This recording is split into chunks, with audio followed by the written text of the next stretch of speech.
spend all your time reading funny books in the British Library and, you know, By roads and buying Going up dogs mountains. going up mountains, getting yourself thrown out of countries, harrowing Harrowbit, the whole thing, you know. Why not? Yeah. Why not? But a lot of us don't have time for it. This is one thing, again, that I used to object to in the classical textbooks of magic, that you must do this exercise 3 times a day at the appointed hour, and then you must write it in your magical diary. And I just thought, what if you haven't got time for that? What if you've got 2 kids, you know? What if you've got a night job? What if you can't write down your dreams the night before because you've got to go to work? You know, what about those people? They don't do they don't do magic. They're just, you know, the working classes sort of thing. It doesn't have to turn into a bit of a guilt trip. I actually opened this section, which is I think the first section of the book, Adventures in Magic, by recounting a conversation I had with you. All right. You said, "Oh, I haven't been doing enough magic recently," and I thought, "Yeah, I've been there." And I thought, yes, it's a Protestant epic guilt trip. When you get into something that turns you on, there's this tremendous like drive to get to the end of it immediately. You know, it's kind of like, yes, I am going to roll up the tree of life and sit on top of Capra and go, fuck all the rest of you. Or, you know, I am going to become like that meanest, hardest, you know, bald-headed, tattooed person in the world, you know, with attitude, but spiritual somewhere in the middle. Or, you know, I'm going to achieve enlightenment. And again, I think it's a Christian Western thing, you know, you have to drive to the summit really fast. And, you know, you get people turn up who want their kundalini's raised and their auras balanced, and they, you know, they want to get enlightenment in a day and then come back and write a best-selling book or something. You know, and the idea that comes across in the certainly the Eastern philosophies like Zen or Sufism or Tantra or whatever, is more of a sort of bumble along happily, you know, where you might have you might never achieve closure, but you're kind of enjoying the view on the way, which is very much my perspective. Yeah. You know, I mean, I was into this whole thing about, you know, magic, climbing the inner magical grades on the Tree of Life, and sort of trying to get myself up with that, and I just thought, well, it's bollocks, you know. People talk about a path, you know, I'm on the path or I'm with the current, and it's this idea of moving forward in time. Yeah. And that in itself is interesting because, again, looking to pagan cultures and their conception of time, the future as something definite out there that we're hurtling towards at breakneck speed, isn't quite the same, you know. It's like the old Norsemen didn't have a concept of the future. There was now, then, and word, but they had no idea of this future vision that we're all kind of like somehow hurtling towards. I think it's good to go out there and have adventures, and I've actually, this is another point I've tried to make in Primal Chaos, that I think perhaps a secret key to being a magician is, or just being magical, let's say, is to go out and have adventures. You don't have to sort of like sign on to a pirate whaling ship for a year. You know, but I think adventures in outer space, as in the space around us, is actually more important than getting off on the astral plane and, you know, having some chat with some white-haired old twit who's just basically feeding your ego back to you, going, yes, you are a brilliant man, Paul, you will create the next book of the law, write this down, write this down, write this down, write this down, write this down, write this down, write this down. A hell of a lot of magical and pagan ideas are still heavily influenced by Christianity. And one of these is the idea of divinity. Because I've met a lot of, I was on this course last year and I met this woman and she said, oh, I'm really troubled, can I have a cigarette? And she said, it's really nice to smoke with somebody who's not going to like give me grief about it.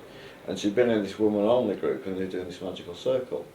And when it got to like the, you know, chill out period, she'll lit a cigarette, and they all went, that's disrespectful to the goddess. And I went, yeah, how fucking Christian, like, you know, the goddess is either something to be placated or like some divine being who can't make a mistake.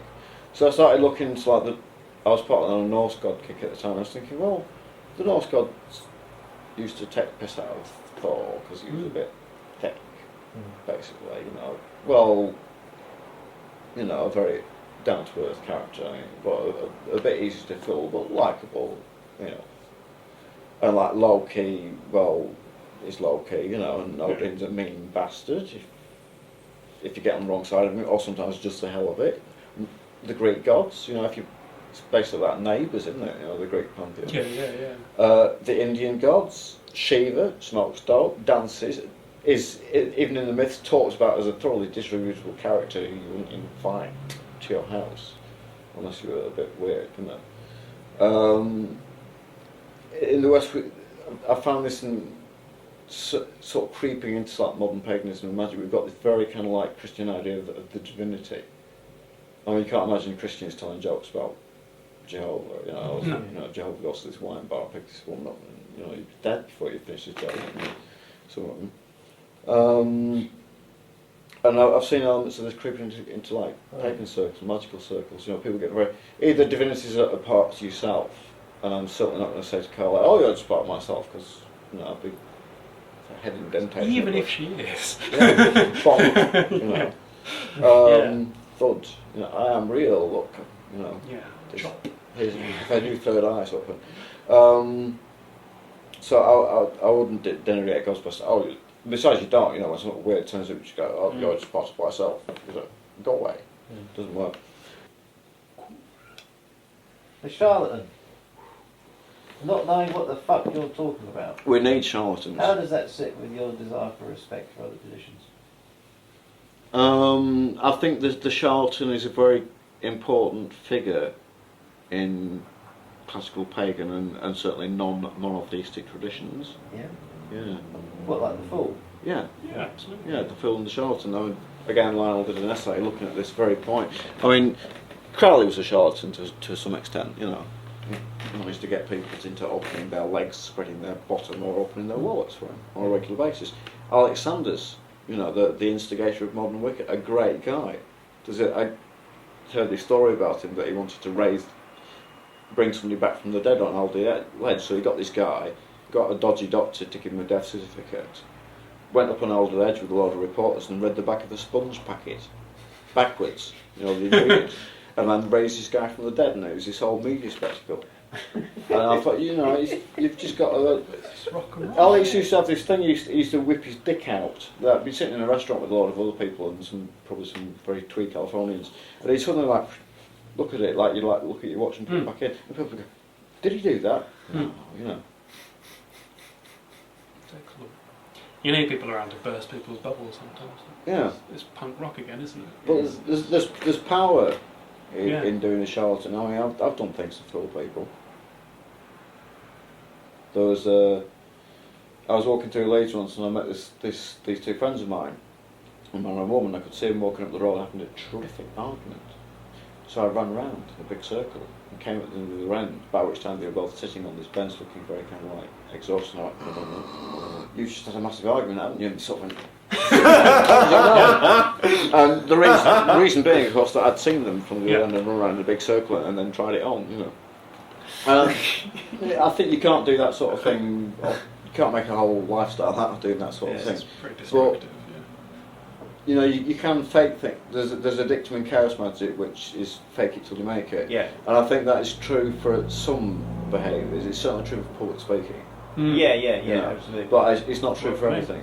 Okay, what's it not true for then? I don't think it's true for ritual. I think if come on. you're faking possession, then you won't transmit the emotional effect that everybody else needs to enter that state. But you can start off by faking it, and then it can become real. Well, it doesn't always. Yeah, but that's more of an unconscious response. If you say I'm deliberately faking this,